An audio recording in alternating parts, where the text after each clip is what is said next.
Seja bem-vindo a mais um vídeo de estratégia semanal do Banco Inter.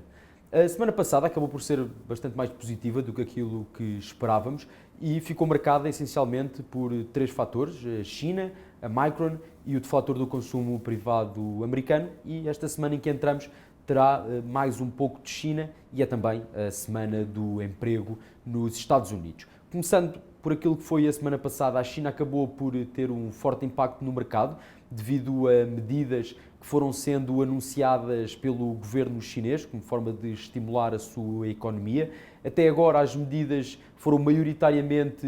monetárias, cortes de taxas de juros, cortes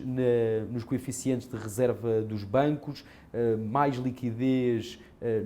na economia chinesa. E estas medidas foram então acompanhadas também de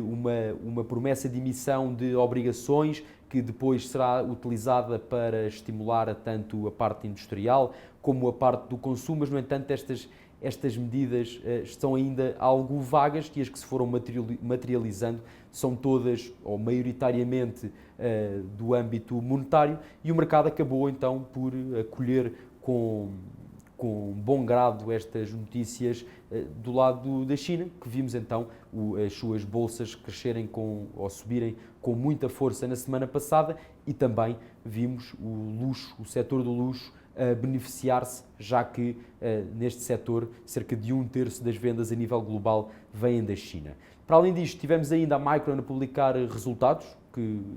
foram bastante melhores do que se esperava, não só os resultados, mas também o guidance apresentado pela empresa, que acabou então por dar também um impulso ao setor tecnológico como um todo, mas em específico aos semicondutores, e acabámos por fechar a semana na sexta-feira com o deflator do consumo privado, o tal índice de nível de preços preferido pela Fed, que acabou por desacelerar mais do que se esperava na taxa geral, para 2,2% desde os 2,5% anteriores, e apesar da taxa subjacente ter saído 1/10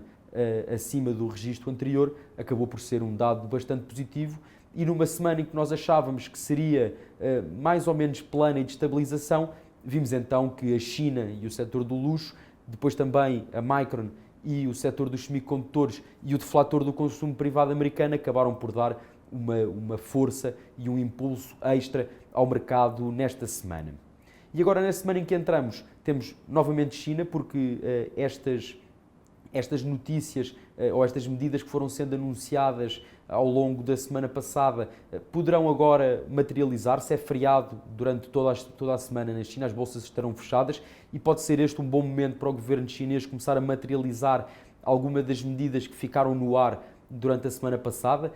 O mercado iria gostar de ver essas medidas serem materializadas, mais ainda se forem medidas no âmbito fiscal, que foram prometidas ou anunciadas, mas que ficaram bastante vagas, e se assim for, o mercado poderá ganhar uma certa inércia, mas é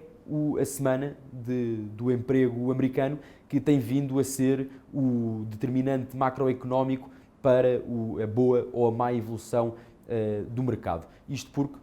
nos dados de julho, que se publicaram em agosto, vimos uns dados do mercado de trabalho mais fracos do que aquilo que se esperava, que trouxeram os receios para o mercado de que pudéssemos estar perante uma recessão nos Estados Unidos, e, portanto, o mercado está agora bastante atento a estes dados do mercado de trabalho. Começamos terça-feira com os JOLTS, as vagas de emprego disponíveis nos Estados Unidos que não estão ocupadas. Depois, quarta-feira, temos o inquérito ao emprego privado ADP, e sexta-feira terminamos com os dados oficiais do mercado de trabalho americano, com a taxa de desemprego, a criação de emprego não agrícola e também os crescimentos médios salariais. Aquilo que seria melhor para o mercado era que saíssem dados do mercado de trabalho que apontam para um ligeiro arrefecimento do emprego, isto porque daria algum respaldo à decisão da Fed de fazer um corte mais brusco do que aquele que se esperava, de menos 50 pontos básicos, e que lhe abriria espaço então para continuar o ciclo de cortes de taxas de juros a partir daqui. Então, se assim for, se virmos um mercado de trabalho ligeiramente mais fraco ou a arrefecer e também algumas medidas na China a materializarem-se, poderemos ter mais uma semana positiva no mercado, mas que provavelmente irá perdendo força ao longo da semana. Obrigado.